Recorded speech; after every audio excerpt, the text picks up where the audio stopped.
Hello, hello. I am so happy you're here with me today. Pull up a chair, grab your favorite drink. I've got a steaming cup of coffee right here. And let's settle in. You're listening to Speak Power Daily, and I'm Charlotte. Have you ever looked at a massive mountain and thought, there is absolutely no way I'm getting to the top of that? Maybe that mountain isn't made of rocks and snow. Maybe your mountain is speaking fluent English, or finally understanding those tricky phrasal verbs that seem to change meaning every time you blink. It feels huge, doesn't it? It feels like you need to be a superhero just to get started. But here is a little secret, just between us. Even the fastest marathon runners in the world had to learn how to walk first. And before they walked, they probably spent a good few months wobbling around on the floor and accidentally bumping into furniture. We all start in the same place. We start small. Today, we are talking about the incredible power of starting small. I think we often live in a world that is obsessed with big results. We want the big promotion, the big house, and the perfect English accent by next Tuesday. We treat our goals like a microwave meal. We want it hot and ready in 3 minutes. But let's be honest, life is much more like a slow-cooked stew. It needs time, a little bit of heat, and the right ingredients added one by one. Starting small is actually a superpower because it removes the fear. When we think about learning a whole language, our brains go into a bit of a panic mode. But when we think about learning 3 new words while I brush my teeth, our brains say, "Oh, I can do that. That's easy." I remember when I tried to learn how to bake. I wanted to make this spectacular 3-tier chocolate cake I saw on the internet. It looked like a dream. Well, my first attempt looked more like a chocolate puddle. I was so frustrated. But then, I decided to just learn how to make a simple cookie. Just one good cookie. Once I mastered that, everything else started to feel possible. So, take a deep breath. You don't have to climb the whole mountain today. You just have to tie your shoelaces and take one step.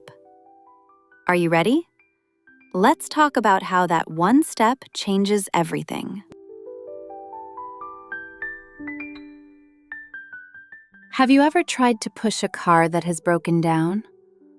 Or maybe you have tried to move a very heavy piece of furniture, like a sofa. At the very beginning, it feels impossible. You push, and your face turns red, but the heavy object just stays there, laughing at you. But once you get it moving just a little bit, something magical happens. It becomes easier to keep it moving. This is exactly how our brains work when we learn English. The hardest part is almost never the studying itself. The hardest part is simply starting. Our brains can be a little bit like a lazy cat. They like to be comfortable. They like to sit in the sun and do nothing. When you tell your brain, "Okay, now we are going to study English grammar for 2 hours," your brain panics. It says, "No way! That is too much work. I want to watch funny videos of dogs instead." And just like that, you procrastinate. You find a million other things to do to avoid opening your textbook. So, how do we trick our lazy brains? We make the task so small that our brain cannot say no. Instead of saying, "I will write a whole essay in English," tell yourself, "I will just write 1 sentence." Instead of saying, "I will listen to a long podcast," say, "I will just listen for 2 minutes." When the goal is tiny, the resistance disappears.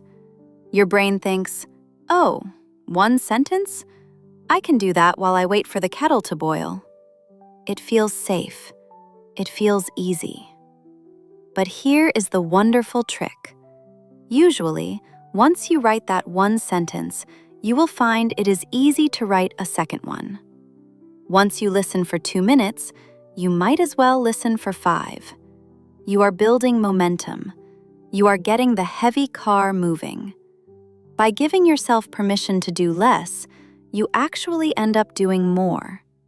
It takes the pressure off your shoulders.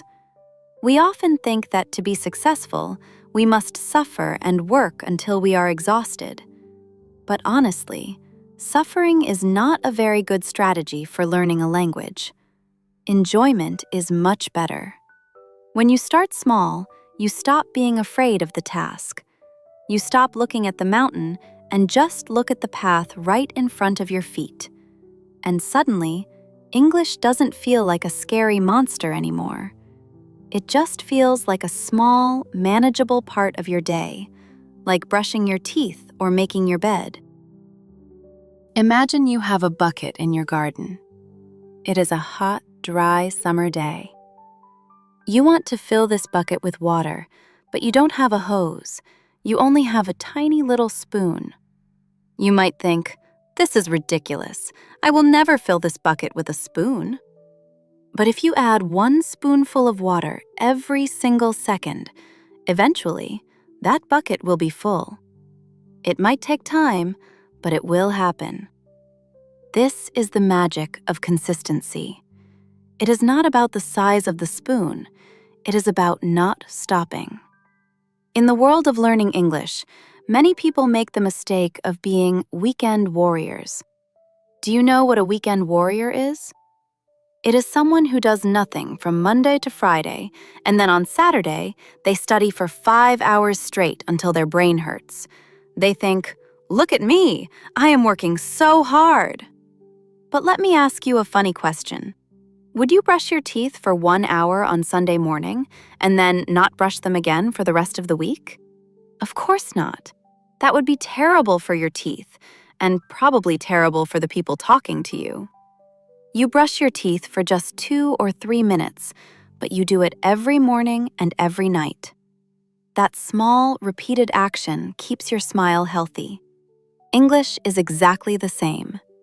Your brain prefers small, frequent meals of information, not a huge buffet once a week.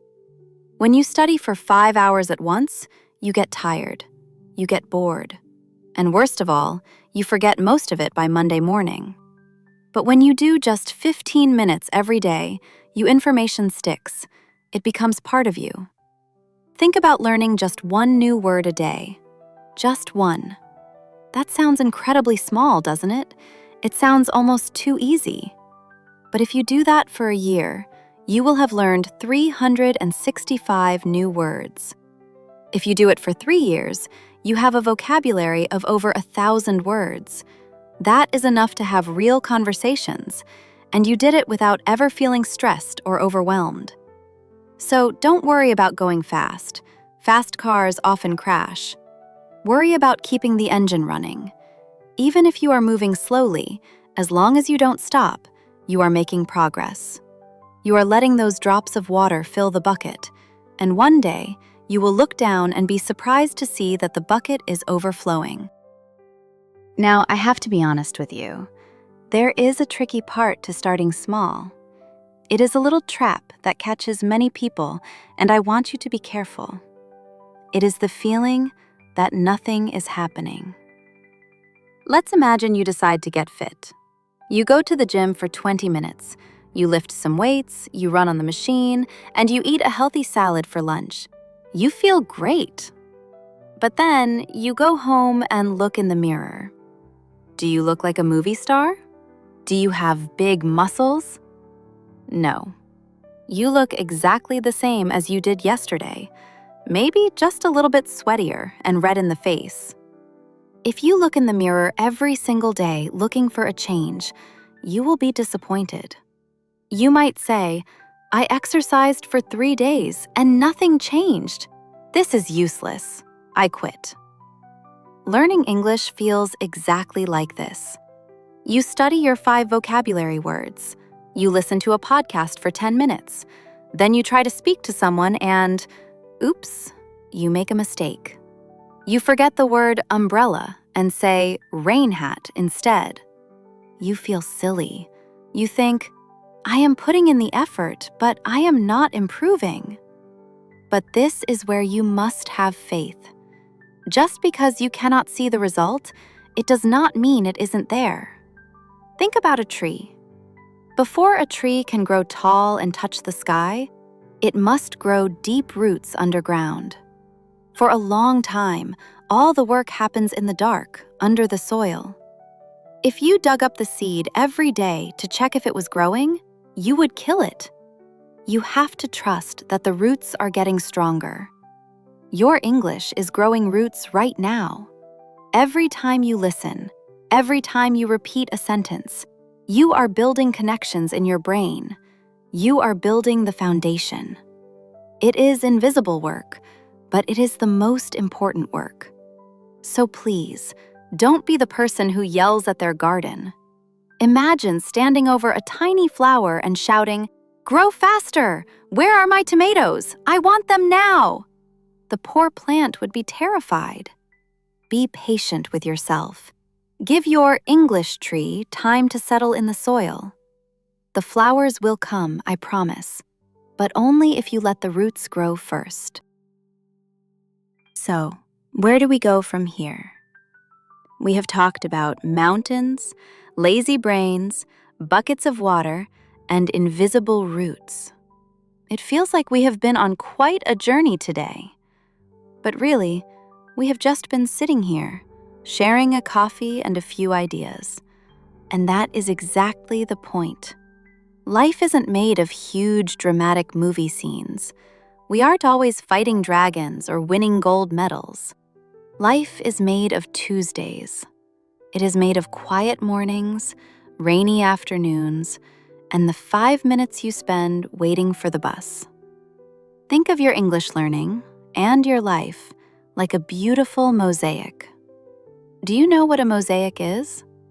It is a piece of art made from thousands of tiny little tiles. If you hold just one tile in your hand, it doesn't look like much. It is just a small, square piece of colored glass or stone. You might look at it and say, "This isn't art, this is just a rock." But when you place that one tile next to another, and another, and another, eventually you step back and you see a magnificent picture. You see a landscape, or a face, or a sunrise. Every small step you take is one of those tiles. That one word you learned today? That is a blue tile.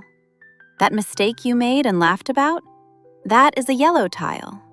That 5-minute podcast you listened to? That is a bright red tile. On their own, they seem small and unimportant. But keep placing them day after day, and you are building a masterpiece. So please, stop waiting for the perfect time to start. Stop waiting for that magical Monday when you will suddenly have 3 hours of free time and endless energy. That Monday does not exist. The perfect time is right now, in the glorious, messy, imperfect present. You don't need to be perfect. You just need to be present.